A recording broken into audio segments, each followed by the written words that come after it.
Mapagpalang araw mga kataba. Ibang style naman sa ating pansit. Gagawa tayo ng egg noodle. Pag sinabing egg noodle, alam nyo naman, meron ako ditong itlog. Yan, nasison ko to ng salt and pepper. 2 large egg to.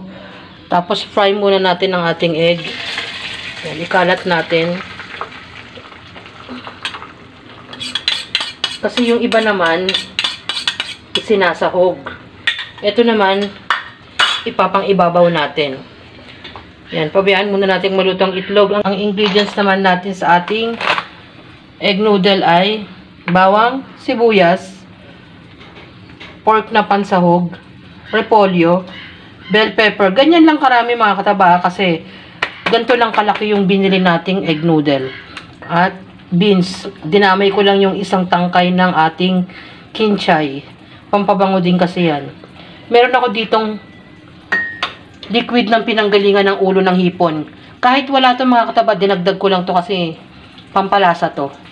Ayan. Balikan natin ang ating egg maya-mayang konti.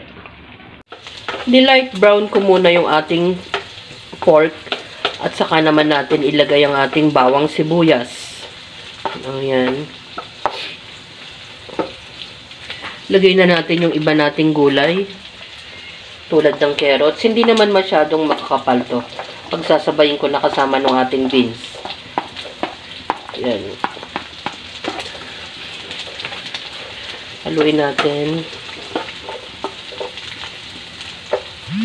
Pabayaan muna natin siya dyan ng kaunti. Tapos dito, ayan, yung ating liquid ng ulo ng ipon, nilagyan ko siya ng oyster sauce at saka toyo. Ayan. Yan ang ipanglalagay natin mamaya dyan.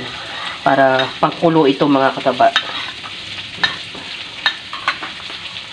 Yung itlog natin, eto na.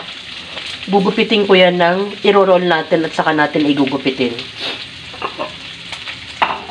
Balikan natin. Isusunod natin yung pangalawa nating gulay, repolyo at bell pepper. Nailagay ko na yung ating mga natirang gulay, repolyo at bell pepper. Kasama ng konting kinchay, pampalasa, ajinomoto, at ang ating pinaka-liquid. Ayan. Oyster sauce yan.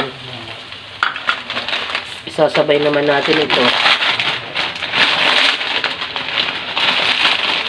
Ayan. Ganyan lang karami. Kaya nga sabi ko sa inyo mga kataba, konti lang ang ating noodles. Kaya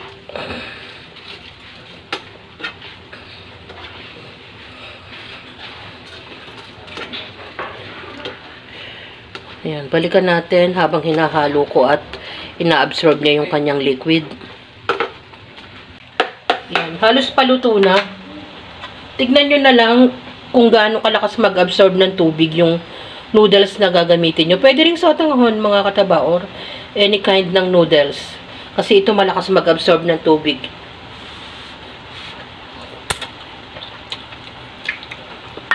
Sarap na. Yan. Halos wala ng tubig. Pero luto na siya. At maa-absorb niya pa yan hanggang sa maubos yung tubig. Luto na yan. Makikita niyo naman pag medyo maputi pa yung noodles. Kayo yung makakapansin mga kataba. Kaya nga sabi ko, depende dun sa lakas na mag-absorb ng tubig. So yan. Saka natin ipi-plating kasama ng itlog. Hindi ko na mention doon sa ginawa nating toyo na may oyster sauce. Meron yung kalahating kutsara ng sugar para manamis-namis ang ating noodles. So, yan mga kataba. Nagluto naman tayo ng ating egg noodle. Yung egg noodle natin, gumamit ako ng canton. Pwede kayong gumamit ng any noodles. Katulad ng bihon, sotanghon, or kahit na anong noodles. Pwede nga yung pansit canton mga kataba. At yan naman na yung ginamit natin. Maliit lang yan. At dumami lang siya gawa ng ating mga iba't ibang klase ng gulay. Parang simpleng paggigisa lang ng pansit, mga kataba. Ang difference lang natin ay meron siyang egg. Yan ang ating simpleng egg noodle. Masarap siya, mga kataba. At lalo na inihalo ko rin ang ating ulo ng hipon. Ginawa natin, dinurog natin at yung pinaka-liquid niya ipinangsabaw natin. Pag wala naman yun, okay lang, mga kataba. Pampalasa na rin ang ating oyster sauce. Enjoy, kumain, at maging masaya. Iba't ibang putahe na masarap, mga kataba. Salamat sa panunood! At bye! Ingat, mga kataba!